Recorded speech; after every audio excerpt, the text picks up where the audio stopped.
Perkenalkan, nama saya Kelvin Tanaria. Nama saya Andika Arianja, NIM 1822152. Perkenalkan, nama saya Florencia Edrin. Perkenalkan, nama saya Yan Polson Andreas Nadab. Lokasi area perdagangan. Pemilihan lokasi retail adalah sebuah keputusan yang sangat strategis. Sekali lokasi dipilih, pemilik retail harus menanggung semua konsekuensi dari pilihan tersebut. Sebagai contoh, sebuah retail makanan mempertimbangkan lokasi toko di area yang masih baru. Pemilik retail yang memiliki dua tempat, berseberangan dengan toko lain atau menempati lokasi yang benar-benar baru dengan tanpa bersaing toko makanan yang lain. Dalam membuat keputusan mengenai pemilihan lokasi, pemilik retail memikirkan 3 tingkatan. Yang pertama, daerah, merujuk pada suatu negara, bagian dari suatu negara, kota tertentu, atau metropolitan statistical area. Yang kedua, area perdagangan adalah area geografis yang berdekatan dengan memiliki mayoritas pelanggan dan penjual sebuah toko. Mungkin bagian dari sebuah kota atau dapat meluas di luar batas-batas kota tersebut, tergantung pada tipe-tipe toko dan intensitas dari para pelanggan potensial di sekitarnya. Yang ketiga, tempat yang lebih spesifik dan khusus. Yang berikutnya, faktor-faktor yang mempengaruhi permintaan suatu wilayah atau daerah perdagangan. Yang pertama, skala ekonomi versus kanibalisasi. Sebuah retail diharapkan seharusnya memiliki lokasi terbaik dalam suatu area perdagangan, tapi kebanyakan waralaba atau chains mengharap pada sebuah area dengan sebuah jaringan pertokoan. Yang kedua, demografis dan karakteristik gaya hidup. Karakteristik gaya hidup dari populasi mungkin relevan pula untuk dipahami dalam menentukan lokasi retail. Dengan demikian, dapat dikatakan bahwa penetapan lokasi juga tergantung pada sasaran atau target pasar yang dikejar oleh retail. Contohnya, banyak mahasiswa memiliki pendapatan yang rendah, namun mereka mungkin saja berasal dari keluarga kaya, dan mereka merupakan konsumen yang relatif terdidik dan potensial untuk menciptakan permintaan pada suatu lokasi retail tertentu. Ini adalah iklim bisnis. Penting untuk mengamati tren atau kecenderungan pekerjaan konsumen pada pasar sasaran retail karena pekerjaan tertentu identik dengan penghasilan yang tinggi dan biasanya berarti pula mempunyai daya beli yang lebih tinggi. Hal ini juga berguna untuk menentukan area mana yang bertumbuh dengan cepat. Analisis lokasi, retail harus menentukan pula bagaimana pertumbuhan seperti itu akan berlanjut dan bagaimana hal tersebut akan mempengaruhi permintaan atas barang dagangan mereka. Yang keempat, kompetisi. Tingkat kompetisi dalam sebuah area juga mempengaruhi permintaan atas barang dagangan retail. Tingkat kompetisi bisa dirinci sebagai berikut. Yang pertama, tingkat kompetisi yang telah mengalami kejenuhan. Yang kedua, tingkat kompetisi yang kurang. Yang ketiga, tingkat kompetisi yang berlebih. Yang kelima, masalah-masalah lokasi secara global. Bisnis retail masih perlu untuk mengamati karakteristik dan tingkat persaingan maupun pola lalu lintas di sekitar lokasi tersebut. Faktor-faktor yang mempengaruhi daya tarik sebuah lokasi. Yang pertama, aksesibilitas adalah suatu kemudahan bagi konsumen untuk datang atau masuk dan keluar dari lokasi tersebut. Aksesibilitas ini memiliki dua tahap. Yang pertama, analisis makro. Akses makro merujuk pada akses yang harus dilalui oleh konsumen dari tempat di mana ia berada menuju ke tempat lokasi usaha retail. Seperti contohnya yang pertama adalah penghalang alam, seperti sungai, danau, tebing. Berikutnya, penghalang buatan, seperti rel kereta api, polisi tidur, dan sebagainya. Yang ketiga, kondisi jalan, seperti lokasi usaha di gang sempit, kondisi jalan di depan toko yang rusak atau berlubang, serta tergenang pada saat hujan. Yang keempat, pola lalu lintas, seperti terdapat rute untuk berputar menuju lokasi usaha retail, atau kemudahan untuk berpindah dari jalur satu ke jalur yang lain menuju lokasi usaha retail. Yang berikutnya adalah analisis mikro. Akses mikro merujuk pada akses 3 km di sekitar lokasi usaha retail. Hal-hal berkaitan dengan akses mikro yang pertama adalah jarak penglihatan atau visibility, di mana lokasi usaha yang strategis harus dapat terlihat dari kejauhan. Yang kedua adalah lahan parkir. Akses mikro berikutnya yang sangat penting adalah usaha retail di daerah perkotaan adalah lahan parkir. Kesulitan menemukan tempat parkir karena keterbatasan lahan parkir dan ketidaknyamanan kendaraan di tempat parkir menjadi isu serius yang membuat konsumen akan pindah mengunjungi ke lokasi usaha retail yang dengan lahan parkir yang luas dan aman. Dan yang terakhir adalah kepadatan arus lalu lintas. Kepadatan arus lalu lintas merupakan salah satu indikator lokasi usaha yang strategis karena mendatangkan konsumen secara tidak langsung. Tugas dari pemilik retail yang memiliki lokasi dengan kepadatan lalu lintas tinggi adalah menarik konsumen untuk berhenti dan berkunjung ke toko retail. Faktor-faktor yang memberi pengaruh. Yang pertama, keuntungan secara lokasi dalam sebuah pasar. Setelah aksesibilitas, pusat telah dievaluasi, analisis harus mengevaluasi lokasi di dalamnya. Hal ini disebabkan lokasi yang lebih baik memerlukan biaya yang lebih. Retail mempertimbangkan kepentingan mereka. Contohnya, dalam wilayah pusat pembelanjaan lokasi yang lebih mahal adalah lokasi yang mendekati supermarket. Pertimbangan lainnya adalah melokasikan toko-toko yang menarik terhadap target pangsa pasar yang saling berdekatan. Pada intinya, konsumen ingin berbelanja di mana mereka menemukan sejumlah variasi barang dagangan yang lengkap. Selanjutnya, memperkirakan permintaan untuk sebuah lokasi yang baru. Para pemilik retail memperkirakan permintaan untuk lokasi yang baru dengan menetapkan area perdagangannya dan kemudian memperkirakan seberapa banyak uang yang dikeluarkan oleh konsumen dalam area perdagangan dan faktor yang dipertimbangkan ketika menetapkan batas-batas area perdagangan dengan menjelaskan tipe-tipe informasi dan teknik yang digunakan oleh para pemilik retail untuk memperkirakan permintaannya. Area perdagangan. Area perdagangan adalah area geografis yang berdekatan yang memiliki mayoritas pelanggan dan penjual dari sebuah toko. Area perdagangan dapat dibedakan ke dalam 3 zona. Area perdagangan tersebut sebagai polygons karena batas-batasannya sesuai dengan jalan-jalan dan tampilan peta lainnya. Ketika zona dalam area perdagangan tersebut adalah yang pertama, zona primer. Zona primer adalah area geografis dari mana toko atau pusat perbelanjaan tersebut mendapatkan 60% dari para pelanggan. Yang kedua, zona sekunder. Zona sekunder adalah area geografis dari kepentingan sekunder dalam tingkatan penjualan pelanggan yang menghasilkan sekitar 20% dari penjualan sebuah toko. Yang ketiga, zona tersier. Zona tersier termasuk para pelanggan yang kadang berbelanja di toko pusat perbelanjaan tersebut. Ada beberapa alasan untuk zona tersier, yaitu yang A, para pelanggan kekurangan fasilitas retail yang memadai yang berlokasi lebih dekat dari rumah. Yang B, tersedia akses jalan raya yang strategis menuju toko atau pusat perbelanjaan tersebut sehingga para pelanggan dapat pergi ke sana dengan mudah. Yang C, lokasi retail atau perbelanjaan merupakan rute yang paling sering dilalui para pelanggan ketika menuju ke tempat kerja atau lainnya. Yang D, para pelanggan tertarik pergi ke toko atau pusat perbelanjaan karena toko atau pusat perbelanjaan tersebut dekat atau ada di dalam daerah pariwisata. Selanjutnya, faktor-faktor yang mendefinisikan area-area perdagangan.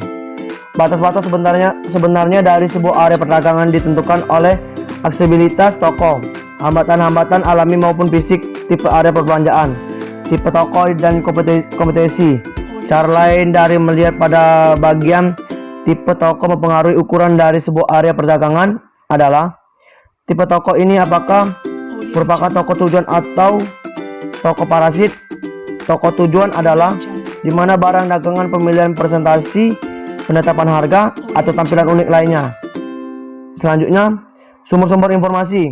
Terdapat tipe-tipe informasi diperlukan untuk menetapkan sebuah area perdagangan, yaitu yang pertama, para pemilik retail harus menentukan berapa banyak orang ada dalam area perdagangan tersebut dan di mana mereka tinggal. Untuk ini, retail menggunakan suatu teknik yang dikenal dengan menemukan konsumen, berarti tujuannya menemukan atau melokasikan tempat tinggal para konsumen untuk sebuah toko atau pusat perbelanjaan. Yang kedua, para pemilik retail menggunakan sensus yang diadakan setiap 10 tahun untuk menjelaskan pelanggan potensialnya dalam usaha untuk menilai seberapa besar mereka akan membeli dalam area perdagangan yang diusulkan. Retail menggunakan sensus per 10 tahunan untuk menjelaskan konsumen potensial mereka dalam usaha untuk menaksir berapa banyak mereka akan membeli dalam area perdagangan yang dituju. Yang ketiga, para pemilik retail menggunakan internet dan sumber-sumber yang diterbitkan lainnya untuk menilai kompetensinya. Kemudian ada metode pengukuran permintaan. Terdapat sejumlah metode analisis komplementer digunakan untuk memperkirakan permintaan untuk sebuah toko baru. Pendekatan analog. Pendekatan analog dapat juga disebut dengan pendekatan toko yang serupa. Dalam menggunakan pendekatan ini, retail harus mampu menggambarkan karakteristik area perdagangan terbaik bagi toko dan menggunakannya informasi tersebut dalam menemukan lokasi lain. Pendekatan analog dibedakan di 3 tahap, yaitu yang pertama adalah area perdagangan sekarang ditentukan dengan menggunakan teknik penandaan pelanggan. Kemudian yang kedua, berdasarkan pada intensitas pelanggan dan pada toko, zona-zona primer, sekunder, dan tersier ditentukan. Yang ketiga, karakteristik dari toko yang ada sekarang dicocokkan dengan lokasi-lokasi toko baru yang potensial untuk menentukan tempat terbaik. Kemudian ada analisis regresi. Analisis regresi sendiri adalah sebuah metode umum dari definition area perdagangan retail yang potensi untuk jaringan retail yang lebih besar dari 20 toko. Langkah-langkah awal dalam analisis regresi adalah sama seperti langkah-langkah dalam pendekatan analog, yaitu yang pertama, area perdagangan sekarang ditentukan dengan menggunakan teknik penandaan pelanggan. Kemudian yang kedua, zona primer, sekunder, dan tersier ditentukan dengan memplor para pelanggan pada peta. Kemudian 3, mencari data.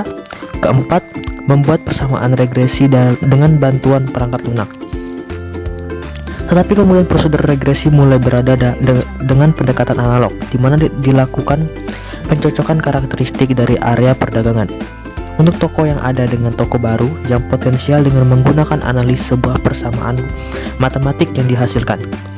Dengan menggunakan paket statistik yang dibakukan, 3 langkah diikuti untuk mengembangkan persamaan ganda, yaitu yang pertama, memilih ukuran pelaksanaan yang tepat seperti penjualan per kapita atau saham pasar. Kemudian yang kedua, memilih sebuah set variabel yang dapat berguna dalam meramalkan pelaksanaan. Yang ketiga, memecahkan persamaan regresi dan menggunakannya untuk meramalkan pelaksanaan tempat-tempat masa depan. Garis regresi dihasilkan dari persamaan penjualan sama dengan A plus B1 dikali X1. Kemudian ada metode gravitasi Hooke. Model Hooke merupakan metode penetapan permintaan secara singkat berdasarkan pada hukum gravitasi Newton. Untuk memulai prosesnya, perkiraan penjualan dengan menggunakan metode Hooke, model umumnya ditetapkan sebagai berikut.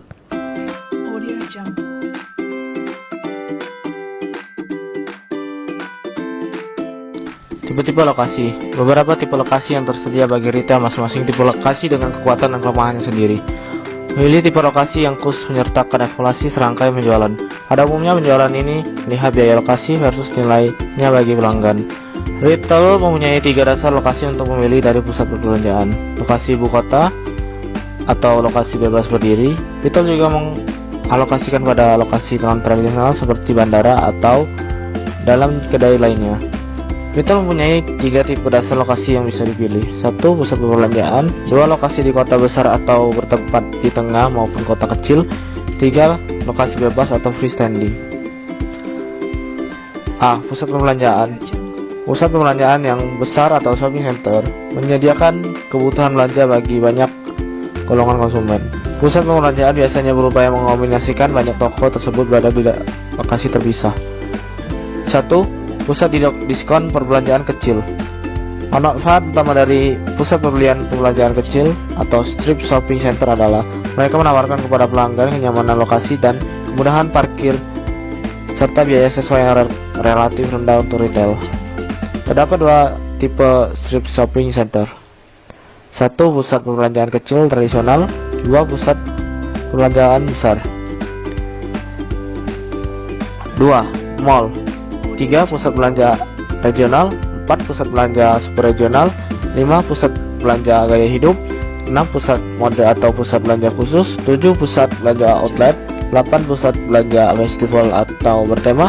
9. Kios. B. Lokasi kota besar atau kota kecil.